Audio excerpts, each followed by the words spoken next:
소개하면서 이렇게 남성한 점이 별로 없었던 것 같은데, 3분은 반응이 다르네요, 지금. 그 가사를 여러분 한번 네이버나 검색하셔서 한번 깊이 음미해 보시기 바랍니다. 참 은혜가 되는 가사입니다. 사실 인연이란 말이 들어간 것은 좀 인연 자체가 불교적인 색채가 있습니다.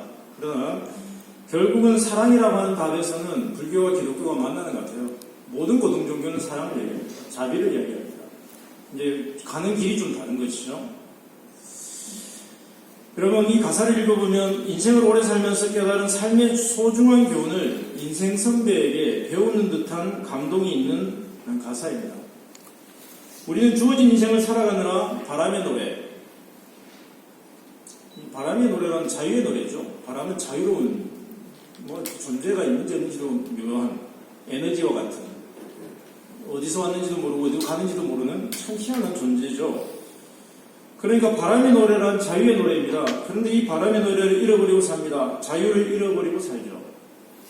또 꽃이 지는 이유, 여러분 꽃이 지는 이유가 뭘까요? 이 참 시적인 표현인데요. 꽃이 지는 이유 여러분 아십니까? 꽃이 왜 져요? 그냥 지죠. 그냥 뭘 이유가 있어요. 그냥 때가 되니까 지는 거죠. 열매 맺으려고 진다고 그러면 그 목적이 있습니까? 사실 그냥 자연의 순리죠. 꽃이 지는 이유란 순리입니다. 자연의 순리. 그런데 이 가사가 이렇게 얘기죠. 자연의 순리, 꽃이 지는 이유도 모른다는 거죠. 세월 가면 그때는 알게 될까 하는데 모른다는 얘기죠. 반어법이죠. 반어법. 모른다라는 겁니다. 그렇게 어리석게도 우리는 눈앞에 닥쳐진 생존의 문제, 밥 먹고 사는 문제, 관계의 문제, 그리고 우리의 어떤 인생의 어떤 문제들 때문에 그렇게 더 멀리 보지도 못하고, 더 높이 보지도 못하고, 더 깊이 보지도 못한 채 아등바등하면서 살아갑니다. 그러다 보니 수많은 실패와 고뇌로 소중한 인생의 시간을 고통스럽게 보냅니다. 여기 예외인 사람은 거의 없는 것 같아요. 그런데 가사는 뒤에서 이렇게 얘기합니다. 이미 그 실패와 고뇌를 벗어날 답이 있는데도 인생 선배의 이야기에 조언도 잘 기울이지 않고 또 우리가 우리 스스로 아동바동하면서 결국은 그 실패와 고뇌를 반복하면서 살아가죠. 답은 마지막 가사에 있습니다. 하이라이트는 마지막에 있어요. 이제 그 해답이 사랑이라면 수많은 실패와 고뇌를 비껴갈 수 없다는 거 우리가 인생 실패를 하고 고뇌를 겪은 다음에 깨달았는데 그 답이 인생 선배들로부터 주어진 답이 사랑하면 그 실패와 고뇌를 반복하지 않을 수 있다는 걸 안다면 실패 안 할 수 있잖아요. 고뇌 안 겪을 수 있잖아요. 결국은 답이 사랑이라는 말씀이죠. 지난 주간 마태복음의 말씀을 묵상하는 중에 갑자기 떠오른 말씀이 누가복음 말씀이 있었습니다. 4장 18절과 19절의 말씀이죠.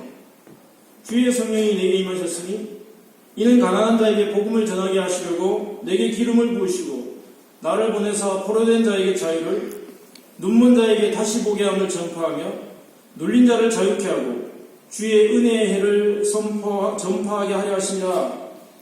예수님이 누가복음 맥락에서는 처음 설교하신 말씀이에요. 첫 설교가 일성이 바로 이 말씀이었어요. 한마디로 말하면 자유를 주려고 예수님이 오셨다, 해방시키러 오셨다라는 말씀이 누가복음의 첫 설교입니다. 여러분, 우리는 참 과목들이 많습니다. 육체의 질병이라는 과목이 있죠. 지난 주간에 어떤 권사님을 신방하면서 육체의 질병이라는 과목이 얼마나 무서운 것을 많이 느꼈습니다. 노 권사님들이나 노 집사님들 중에나 또는 병원에 가보면 차라리 죽는 게 낫겠다고 생각하는 분의 고통, 육체의 고통도 있어요. 육체의 질병도 엄청난 과목입니다. 가난이라고 하는 경제적인 과목도 있습니다. 노예와 포로로 사회적이고 국가적인 억압에 시달리는 과목도 있습니다. 애굽의 노예로 살던 이스라엘 백성처럼 일제강점기에 식민지를 경험했던 우리 선조들처럼 그 고통도 만만치 않습니다. 더 큰 고통이 있습니다. 가장 심각한 고통, 마귀의 과목. 마귀와 사탄이 유혹하고 가둬둔 죄와 사망의 과목이 또 우리에게 영적으로 있습니다. 그 육체의 질병의 과목, 경제적 가난의 과목, 사회적인 억압의 과목, 그리고 영적인 죄악의 과목, 이 과목을 해방시키시려고 예수님이 이 땅에 오셨다고 누가는 이야기합니다. 자유를 주려고 오셨다고 말씀합니다. 그렇다면 누가복음은 또 언제 기회되면 할 테니까요. 이제 다시 마태복음으로 들어와서 마태복음은 어떨까요? 마태복음의 첫 일성이 무엇입니까? 이미 지나갔어요. 예수님이 마태복음의 첫 설교가 뭡니까? 회개하라 천국이 가까웠느니라 했어요. 회개하라 천국이 가까웠느니라가 마태복음의 예수님의 첫 설교 내용이고, 누가복음의 예수님의 첫 설교는 내가 너희를 자유케 하려고 하셨다라는 이사야서의 말씀을 인용한 설교였습니다. 저기서 여러분들이 질문 하나 드리고 싶은 게 있습니다. 과연 예수님이 다른 예수님입니까? 누가복음의 첫 설교와 왜 마태복음의 첫 설교가 다르냐라는, 다른 메시지냐라는 질문입니다. 다를까요? 같을까요? 저는 같다고 생각합니다. 예수님께서 한 입으로 두 말씀 하시겠습니까? 같은 말씀을 하시겠죠? 같은 메시지입니다. 한번 생각을 해보죠. 사실은 말은 같지만 좀 다른 것 같아요, 느낌도. 근데 같다고 제가 여러분들한테 주장한 이유가 있습니다. 한 번 더 생각해 봐야 될 게 있습니다. 마태복음의 맥락으로 다시 돌아와서, 여러분, 회개하라 천국이 가까웠느니라 예수님 말씀하셨어요. 자, 그러면 먼저 천국이 어딘가를, 어떤 것인가를 먼저 생각해 보죠. 여러분, 천국은 어떤 것입니까? 저는 여러분이 교회에 다니는 분들 중에 좀 뻥치지 않았으면 좋겠어요. 천국 갔다 왔다는 책 좀 내지 말았으면 좋겠어요. 자기 그냥 마음속에서, 자기 정신세계 속에서 경험했던 걸 갖고 성경적이지도 않은 천국 갔다 왔다고 막 그렇게 막 센세이션하게 얘기해요. 뒤에 가면 뽀록 나는데. 웬만한 천국 갔다 오는 얘기 다 거짓입니다. 성경적이지가 않아요.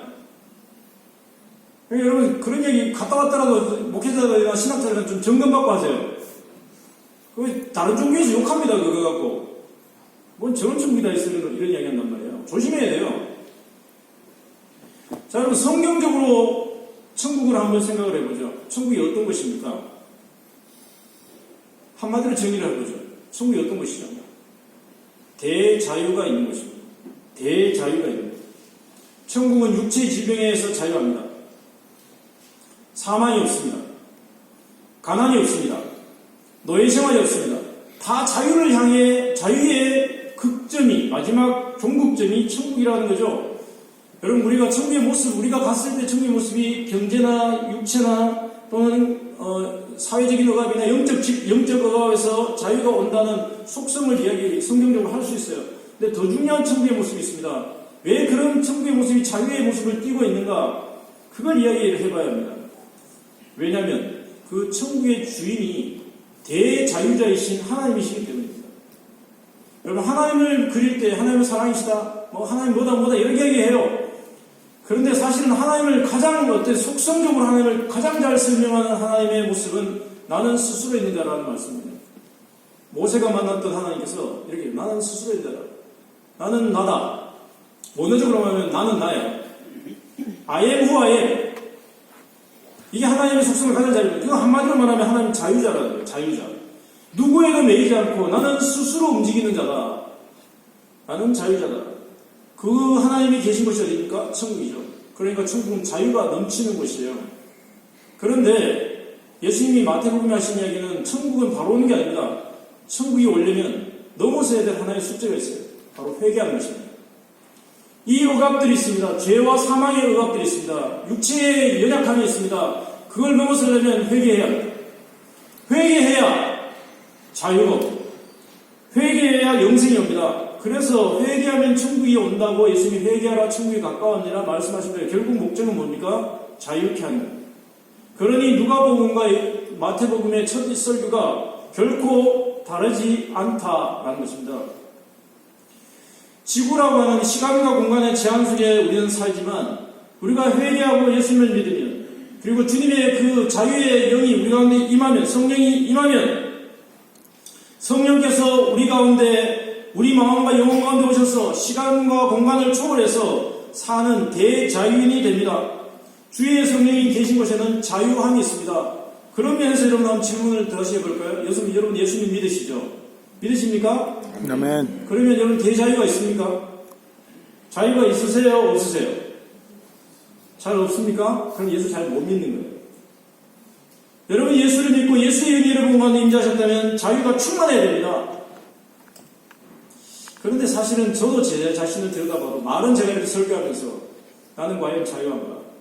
솔직히 자신이 없습니다. 왜냐하면 그렇게 선언을 받았고 주님이 우리 안에 영혼에 계속 문을 두드리시면서 자유를 주시려고 하시는데도 내 스스로 가스로는 감옥들이 있어요. 내가 누굴 용서하지 못해서, 내 죄책에서 시달리면서 자유하지 못해서 주님은 문을 열어놓고 우리를 자유케 하려고 하시는데도 우리는 끊임없이 스스로 죄를 계속 반복해서 먹고 마시면서 용서받았다는 선언을 받았지만 죄책에 시달리면서 쳇바퀴 도는 인생을 살아갑니다. 여러가지 인생의 관계들에 얽혀서 그렇게 살다 보니 대자연의 섭리인 자유를 잃어버리고 바람의 노래를 잊어버리고 자유자이신 하나님도 깊이 만나지 못하면서 자연의 순리를 거부한 채 살아갑니다.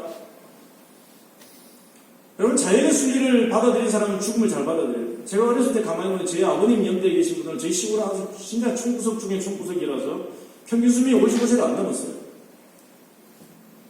저희 아버님 살아계시면 한 96세 정도 되십니다. 그러니까 빨리 죽는데 가만히 보면 거의 병원에 안 가고 다 그냥 집에서 돌아가셨어요. 저희 마을의 어르신들, 저희 아버님이 하도 저보다 나이가 많으셔가지고 할아버지 뻘 아버지였어. 돌아가신 거 많이 봤어요. 근데 죽음 잘 받아들여요. 근데 요즘은 80, 90이도 죽음 받아들이기 힘듭니다. 자연에 대한 감각이 떨어졌어요. 자연의 순리를 잘 모릅니다. 이 지구의 과학이 그렇게 발달해서 지구과학에서 지진파 측정해서 해일을 막으려고 그렇게 애쓰는 최고의 과학자들도 동물보다 못해요. 동물은 지진하는 걸 도망가는데 해일하는지 몰라가지고 인도에 쓰나미 났습니다. 인간이 얼마나 이 땅을 제대로 알지 못하고 자연의 순리를 알지 못하고 바람의 노래를 알지 못해서 얼마나 자유를 못 누리고 있나 참 생각을 많이 하게 됩니다. 예수님을 주님으로 믿는 사람들이라면, 그리스도인이라면 주님께서 천지일성으로 자유를 주시려고 이 땅에 오셨다고 하셨고 그 증거로 자유의 영 성령님을 우리 안에 보내셨으니 당연히 자유를 누려야 할 텐데 여러분과 저는 과연 바람처럼 자유를 누리고 살아가고 있는지, 또 꽃처럼 자연의 섭리를 따라 아둥바둥하지 않고 떨어질 때는 떨어져 가고 있는지 한번 생각해 봐야 할 것 같습니다. 좀 더 솔직하게 얘기하면 우리는 그런 면에서는 불교인보다 못한 것 같아요. 불교인들은 그걸 좀 잘 받아들인 것 같아요. 예수 믿고 죄에서 해방되고 자유를 얻었는데 욕심에서도 자유롭지 못하고 죄에서도 자유를 얻었다고 선언만 받았지 실제 마음에서는 죄사함의 은혜도 잘 못 누리고 사는 사람들이 기독교인이 아닌가 라는 생각이 듭니다. 여러분은 어떠십니까? 진정한 자유를 우리 주님과 주님의 성령으로 말미암아 누리고 계십니까? 잘 누리지 못하고 있다면 이 시간 바람의 노래를 다시 한번 들어보시기 바랍니다. 그 바람은 성령의 바람이에요. 성령께서 바람처럼 구름처럼 우리 가운데 오셔서 주시는 그 자유의 노래를 들으시고 부르시면서 이 자리를 떠나서 어떤 것에도 매이지 않고 세상 가운데서, 가정 가운데서 사시길 바랍니다. 불교는 속세를 떠나서 그 자유를 누리려고 고집멸도합니다. 보행하고 수고합니다. 그러나 기독교는 그런 종교가 아닙니다. 기독교는 세상 한복판에서, 이 홍대 한복판에서, 도시 한복판에서 주님께서 주시는 그 자유로 인해서 자유를 누리면서 바람처럼 살아가고 그 바람처럼 전도하고 살아가는 종교입니다. 여러분, 마태복음이 이제 큰 전환점을 돌고 있습니다. 전에는 마태복음의 전체 구조가 전에 교회에서도 설교했는데도 잘 와닿지 않았습니다. 그런데 제법 구조가 눈에 들어옵니다. 전체 다를 이야기할 건 없고 우리가 말씀의 삶을 나눴던 11장까지 여러분들과 함께 이 전체 구조를 이게 어떤 책을 읽든지 그냥 잡동사니처럼 이렇게 그냥 코끼리 뒷다리 잡듯이 그렇게 하면 안 될 것 같아요. 하나가 딱 묶어져서 이 이야기, 이 말씀이 뭘 이야기한다, 이게 정리가 돼야 돼요. 여러분들이 그 사경이 할 때 한번 오셔서 읽으세요. 왜 반복하냐고 그러시는데 반복 안 하면 여러분 몰라요. 여러분 수천 년 동안 성경 연구에도 모르는 거 새로 발견합니다. 그러니 자꾸 반복할 필요가 있어요. 중요한 것은. 여러분 한번 1장부터 11장까지만 살펴볼까요? 1장부터 4장까지는 예수님이 서론격이에요. 예수님의 그 영웅, 하나님의 아들의 탄생과 공생의 준비 이야기가 나옵니다. 그리고 4장부터 11장까지는 예수님이 공생의 준비하시고 사역하신 초기 사역에 대한 이야기, 말씀들이 나옵니다. 그리고 그 사역을 가장 간단하게 이 여러 가지 말씀 속에서 요약하고 있는 말씀들이 두 말씀 있습니다. 바로 그 4장 23절과 9장 35절이에요. 제가 읽어드리겠습니다. 4장 23절, 예수께서 온 갈릴리에 두루다니사 저희 회당에서 가르치시며 천국 복음을 전파하시며 백성 중에 모든 병과 모든 약한 것을 고치시니. 9장 35절입니다. 예수께서 모든 도시와 마을에서 두루다니사 그들의 회당에서 가르치시며 천국 복음을 전파하시며 백성 중에 모든 병과 모든 약한 것을 고치시니라. 여러분 들어보니까 어때요? 똑같아요. 사실은 앞에 어디에서 했다는 게 좀 다르게 표현되지, 그것도 같은 장소를 다른 식으로 말했을 뿐 같은 말이에요. 한마디로 말하면 예수님이 사역 초기에 뭘 하셨냐? 가르치시고 전도하시고 치유하셨다라고 마태는 예수님이 공생애를 시작할 때 그 이야기를 했고, 그리고 공생애의 1차 결산을 하는 19장 마지막 부분에서 똑같은 이야기를 하고 있다라는 겁니다. 교우 여러분, 마태는 왜 예수님의 공생애 초기 사역을 이야기하면서 사역 처음에도 그리고 사역 중간 1차 결산을 하는 자리에서도 똑같은 이야기를 하고 있을까요? 여러분, 여기 중요한 마태복음 구조에서 중요한 메시지가 있습니다. 그것은 예수님의 사역이 이제 한 단계를 마무리하고 다음 단계로 넘어가고 있다는 메시지를 전하고 있다는 겁니다. 다음 스텝이에요. 첫 스텝이 끝났습니다. 2차 스텝이 시작될 때가 되었다고 마태가 기록하고 있다는 겁니다. 그러면 1차 스텝이 끝나고 단계가 끝나고 2차 단계 스텝이 왔다는 걸 어떤 변화가 왔길래 그렇게 말할 수 있는 거라는 겁니다. 중요한 포인트가 있습니다. 4장 마지막부터 11장까지를 연결하는 중요한 포인트는 바로 12제자입니다. 12제자를 부르시고 가르치시고 훈련시키시고 파송하시는 이야기가 바로 4장부터 11장까지의 이야기다라는 겁니다. 예수님께서 이에 신빙과 같은 이등병과 같은 부르기는 불렀지만 아무것도 할 능력이 없는, 그런데 이 이등병과 같은 제자들을 바로 전도하고 치유하게 할 수 있습니까? 못하죠. 그러니까 훈련을 시켜요. 그 훈련시킨 이야기가 5장에서 7장에 있습니다. 첫 번째는 가르친 거예요. 산상수훈을 가르쳤어요. 너희들 내 제자는 됐는데 내가 뭘 가르치는지 모르지. 내가 가르쳐줄게. 이게 산상수훈이에요. 그리고 두 번째는 너희들 가르친 것만 가지고는 안 된다. 너희들 능력을 보여줘야 된다. 기적을 베풀어야 된다. 병을 고쳐야 된다. 내가 고칠 테니 모범을 시범을 보일 테니까 너희들도 고쳐라. 8장 9절에 얘기했어요. 그리고 이제는 너희들 나에게 배우기도 배웠고 능력도 받았으니 너희들 나가서 전도해라. 그게 10장 11장이에요. 10장 11장에 나가서 전도해라 얘기하고 계시잖아요. 그러니까 이제 예수님께서 가르칠 준비도 시켜주셨고 기적 베풀 능력도 주셨으니 이제 10장 11장에서 용기를 갖고 세상에 나가 전도하라고 지금 말씀하고 계시고 12장부터 전도하는 거예요. 예수님이 이제 나서지 않고 제자가 나서요. 그런데 몇 가지 문제가 있습니다. 첫 번째 문제가 이것입니다. 세상이 호락호락하지 않다는 거예요. 세상이 용기 있게 나가는 제자들을 우습게 여깁니다. 제자들의 용기를 공포로 몰아갑니다. 더구나 방해 세력들이 집요하게 핍박하고 공격하고 심지어는 죽이기까지 합니다. 거기다 더 문제가 하나 있어요. 10장 11장에 보면 원래 지금 이 기독교인들과 유대교 사이에 중간에 다리를 놓았던, 유대교를 끝내고 구약을 끝내고 신약을 연결했던 중요한 다리가 누굽니까? 이 4장 11장에 또 한 중요한 조커가 있어요. 바로 세례요한이에요. 세례요한이 예수님을 공증하고 하나님의 아들이라고 그러고 메시아라고 그러고 인정을 해줬어요. 근데 세례요한이 감옥에 들어갑니다. 감옥에 들어가고 난 다음에 지금 죽을 날을 기다리고 있어요. 순교를 기다리고 있습니다. 그런데 세례요한이 감옥에서 예수님한테 오실 그이가 당신입니까? 이 생뚱맞은 이야기를 합니다. 아니 지금 유대교와 한편 먹을 사람이 아니고 예수님과 한편 먹었던 사람인데 그 세례요한이 당신 메시아냐 아니냐 지금 헷갈린다 이런 거 말하고 있어요. 세례요한 제자들 예수님한테 비난합니다. 왜 우리는 금식하는데 당신은 금식 안 합니까? 비난까지 해요. 이게 뭡니까? 사면초가죠. 자기를 예수님을 공격했던 사람들이 자기를 공격합니다. 그리고 사실은 세례요한의 제자들은 예수님 제자가 됐어야 돼요. 세례요한은 사라져야 될 사람이에요. 다리 놔주고 없어져야 될 사람이에요. 그런데 안 없어져요. 사명초가의 상황, 그 상황에서 예수님께서 다시 용기와 힘을 얻도록 말씀하신 게 바로 오늘 11장에 수고하고 무거운 짐 자들아 다 내게로 오라고 하시는 말씀의 맥락입니다. 수고하고 무거운 짐 자들아 다 내게로 오라. 내가 너희를 쉬게 해라. 저 설교 많이 했습니다. 신방할 때.